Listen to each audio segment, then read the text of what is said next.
Hurry up and put $1,000 in the envelope. Even a poor woman like you can afford that much. The ridiculous request of my husband Ross makes me feel dizzy.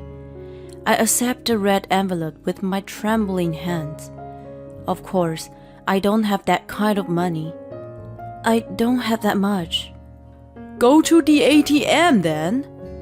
There's one next to the hotel. Go quickly. That's not what I mean. I just got a pay cut the other day, and $1,000 is far more than I can afford.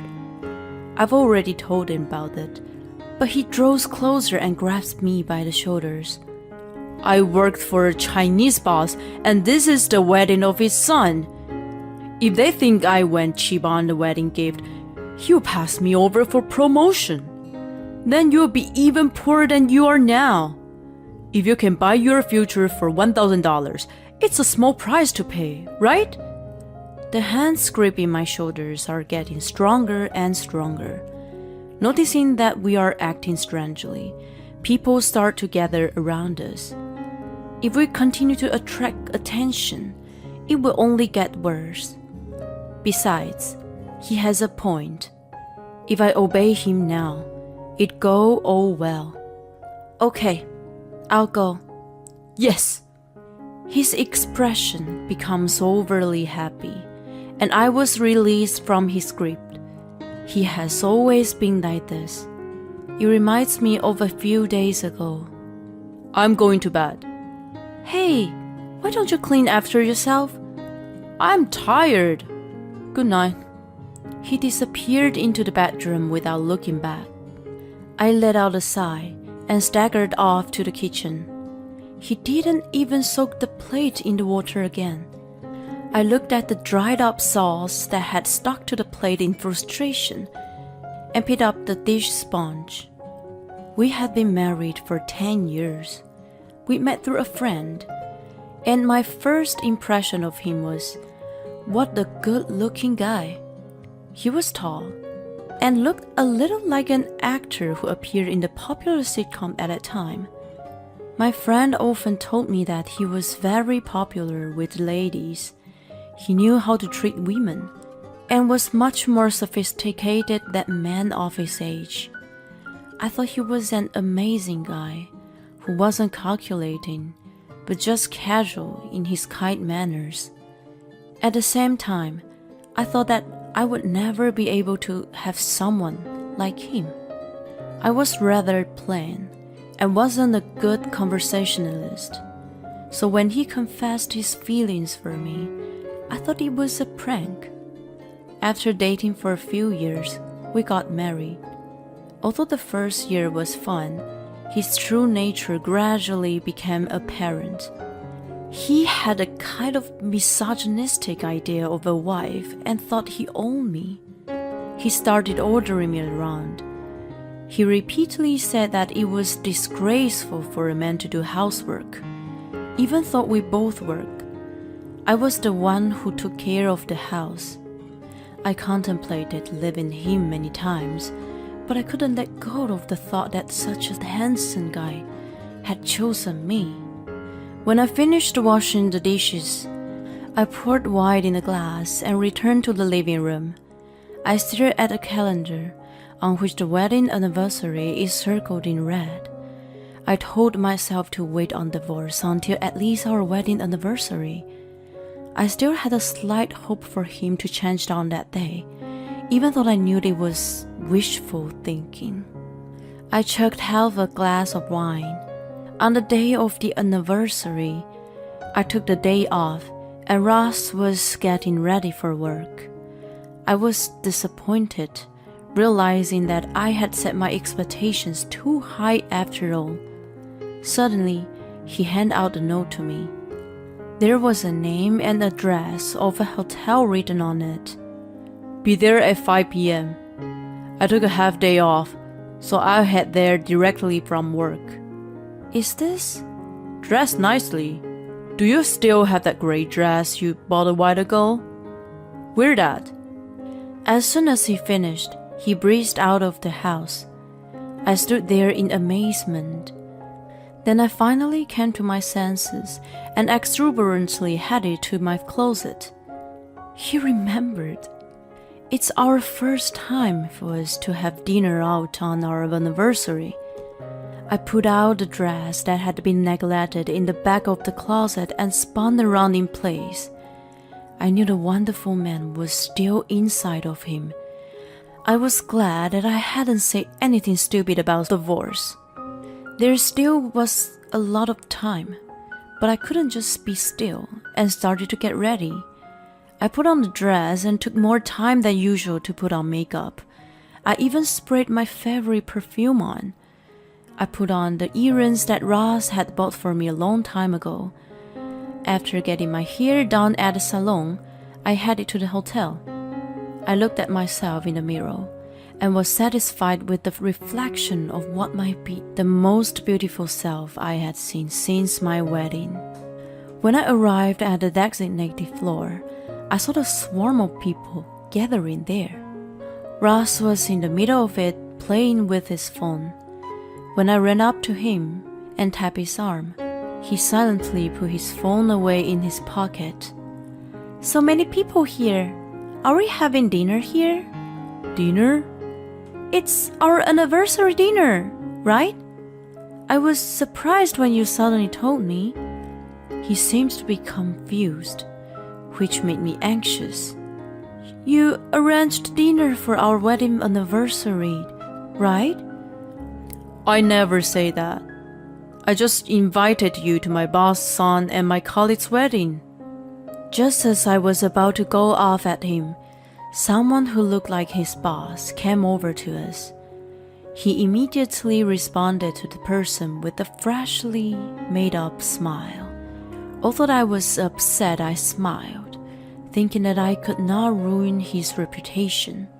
He pretended to be a loving husband as if his previous attitude was a lie, and introduced me to the people around him. He laid out superficial praise about me that made me feel empty inside. When I was desperately trying to keep up, one of the people around us smiled at me. The gray-haired man said in a smooth voice as he was consoling me, "She seems like a really loving person. You must take good care of her." I almost cried hearing the stranger's kind words. There was no way he could have known what was going on, but I felt like he was on my side. Ross half-heartedly agreed with him. I kept putting on a smile, holding back my tears. After a while, the greetings were over, and Ross and I were left alone. He didn't even care to see how I was, but sighed deliberately to express his stress. "I'm tired of company politics. I guess women don't understand." The way he said it was so rude that I felt anger boiling up inside me. What's it got to do with being a woman? I work hard and earn my own money too. I played the perfect wife for his trivial pride. There was no reason for him to be sarcastic. Without caring about my feelings, he suddenly put out an envelope for me. I assumed that he wanted me to go to the reception desk to present it, but he was just grinning at me. It was the kind of smile that showed his true colors. "Hurry up and put $1,000 in the envelope. Even a poor woman like you can afford that much." His ridiculous request made me feel nauseous. I accepted the envelope with trembling hands. Of course, I didn't have that kind of money. My salary had recently been revised and reduced. The fresh memory of my boss apologizing to me popped into my head. "I don't have that kind of money." "Why don't you just go to the ATM? There is one next to the hotel. Go quickly." "That's not what I mean." He drew closer and grabbed me by my shoulders. "I work for a Chinese boss, and this is the wedding of his son. If they think I went cheap on the wedding gift, he'll pass me over for promotion. Then you'll be even poorer than you are now. If you can buy your future for $1,000, It's a small price to pay, right?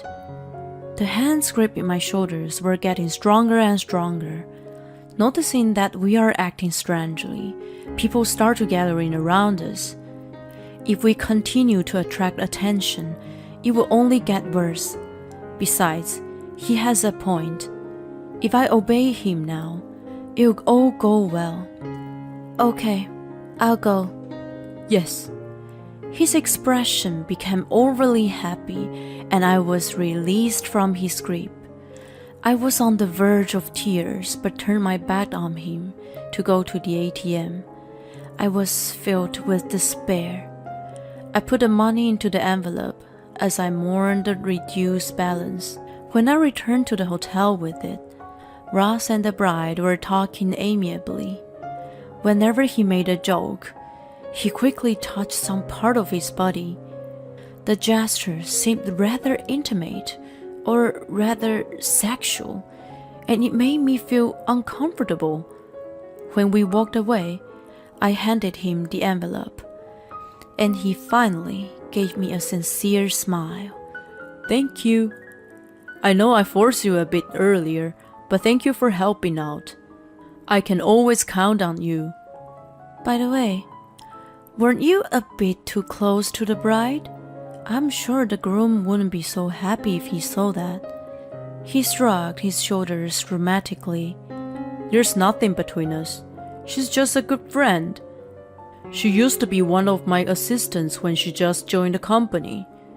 He spoke so eloquently that it made me even more skeptical.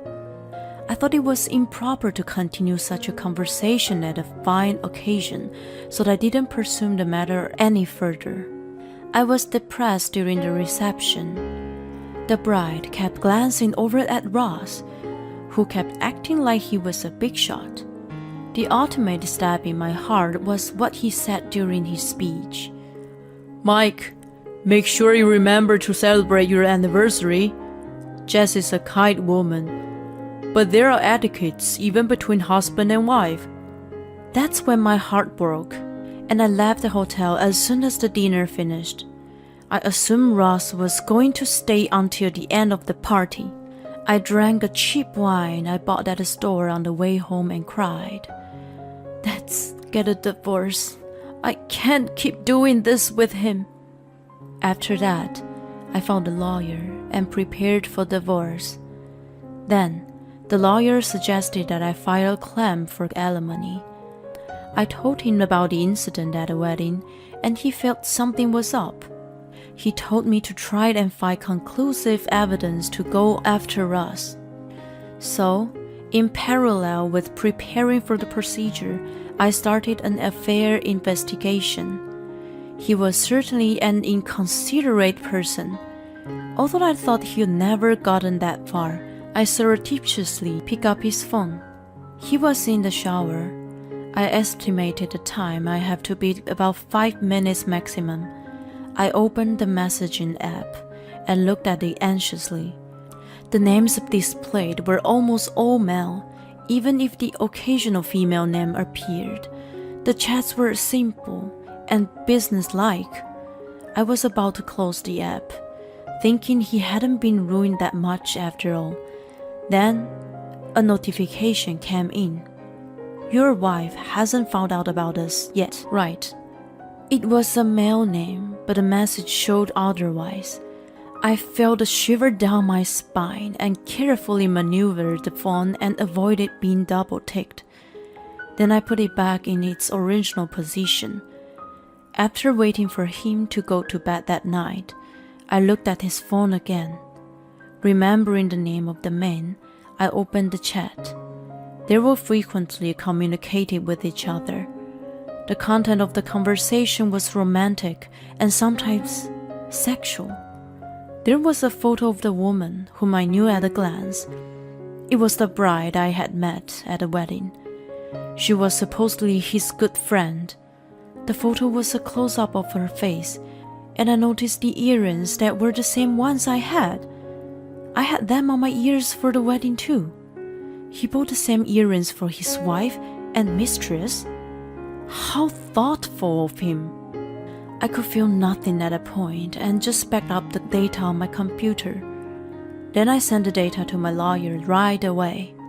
A few days later, I waited for Ross with a copy of the divorce papers and the blown-out printout of his girlfriend with the earrings. When he got up and saw the picture, he was taken aback. What? That's... Good morning. Can you go through these before you leave? I don't have to explain this picture to you, do I? You snooped around on my phone? You're a criminal! He ripped the picture into pieces, but it was a useless act. I've saved all the message and the picture. You know, you're totally busted, right? I'm making sure you paid alimony. Is this the result of using your peanut brain? Fine, I'm ready to fight. I'm relieved to hear you say that. Let's see how you win from here. I showed him the amount of alimony and the list of the evidence of the affair I had gathered. The momentum he just had seemed to fade away. What's wrong? What the heck? I'll forgive you. I'll let go of the fact that you snooped around. What are you talking about? I'll move out as soon as we file for divorce. What do you think you're going? I feel sorry if you become homeless, so I'll let you stay. Don't worry. I've already taken care of that. Realizing that I wasn't going to be talked out of it, he slumped his shoulders. I can't pay this kind of money right now. Can you please not divorce me? He looked so small. Maybe that's why my heart ached a little, even though I didn't need to feel sorry for him. I thought he really was remorseful. I questioned myself if it was right to cut off someone I had been for 10 years. Such thoughts crossed my mind, and the divorce filing was put on hold. It was next day the drama unfolded. Is this Natalie? Ross collapsed in the office just now. Oh my God! I panicked and rushed to his office. As soon as I ran into the conference room I had been pointed to, I found Ross lying on the floor and his girlfriend next to him. When she saw me, she awkwardly left the room. Although I thought about going after her, I couldn't leave Ross lying there alone. Then the door opened. Huh? Are you alone? Jess was supposed to be watching him. She's a good friend of Ross. Just got married the other day. The guy excused himself, saying that the ambulance had arrived and needed to escort the paramedic, and left. When I saw him off, I noticed a trash can. There was a torn of stockings shoved haphazardly in there. I wondered why there was such a thing there and picked it up. I remembered that Jess seems to be bare legs. Natalie? He opened his eyes, and when he saw my hand, he stood up suddenly. He tried to take the stockings away from me, so I reflexively backed away from him. What's the matter with you all of a sudden? Give it to me! Why do you want the torn stockings so badly? I looked closely at his suit, which was wrinkled in places. Then the dots was finally connected in my head. I rolled up the stockings and hid them behind my back. Now I got it. You're unfaithful to me at work. I don't know what you're talking about. She called the ambulance, didn't she? It was a man who called me. Poor guy was put in the middle of it. I saw your girlfriend sitting next to you. She ran away as soon as she saw me. When I was talking, the paramedics and his colleagues came running into the room. They must have sensed something was amiss and looked at us silently. It was your own fault that you collapsed. Aren't you ashamed to have caused so much trouble for so many people? I explained the situation to the paramedics, and then I went to file the divorce right away. On that same day, I left my home and headed to my parents' house. Both of them gladly accepted me back. That night, I received numerous calls from Ross.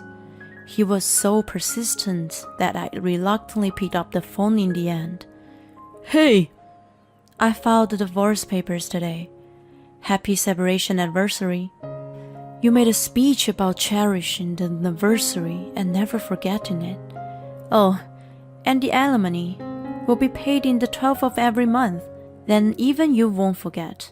I hung up on him and immediately blocked his number. A few months later, I'm finally relaxing after settling in a new place. It's been a long time since I lived alone, but it really feels good. After the collapsing incident, Ross and Jazz were heavily criticized by their colleagues and resigned voluntarily. Bad reputation has spread within the same industry, and they were struggling to find a new job. The two seem to have been driven into what Ross calls poverty. He's still making alimony payments, thought it could stop at any time. Even without the alimony, I'll be able to make a living, but I have no plan to withdraw it. I see it as a purification for him as well. I have a good job now, and I also have time for my hobbies. It's great for me to be able to resume hand-making goods. In addition to feeling more relaxed, I'm now able to earn a side income too. I was shocked when I realized how much time I had wasted on that man. I feel powered up and being more active than ever, trying to make up for the loss now. Oh no, it's late. I'm supposed to have a coffee with a friend today. The sun is shining warmly through the window as if to bless my new life.